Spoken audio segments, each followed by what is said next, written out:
پیشو او ګیدړ په ځنګل کې. و نه و یو سهار په یوه ځنګله کې یوې پیشو یو ګیدړ ولید.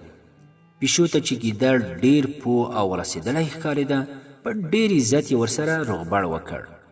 السلام علیکم ګیدړ لالا، شکر چې ومې لیدې، موږ خو په تا فخر کوو. څنګه یې؟ په دې بد وخت کې دې ګزاره څنګه ده؟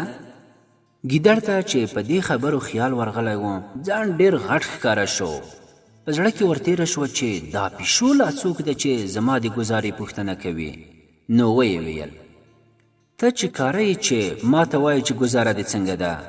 ستا تعلیم څومره دی؟ په څه پوهیږې؟ کوم چلونه دې زده دي؟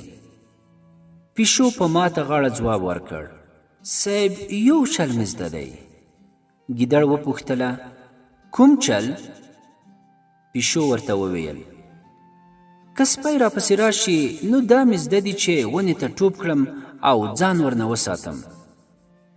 ګیدړ وویل، بس ټول همدا؟ هی هی بې کماله پیشو، زه په 100 چلونو کې استاز یم، له ما سره بوجۍ چلونه دي. راشه چې یو څو در زده کړم او په دې دې هم پوه کړم چې له سپو به څنګه تښتې. ګیدړې لا خبرې کولې چې یو ښکاري له 4 تازیانو سره را پیدا شو. پیشو سمدستي په ونه وخته، د ونې په سر کې ځان په پاڼو او په څانګو کې پټ کړ. خو ګیدړ د تازیانو په منځ کې ایسار شو.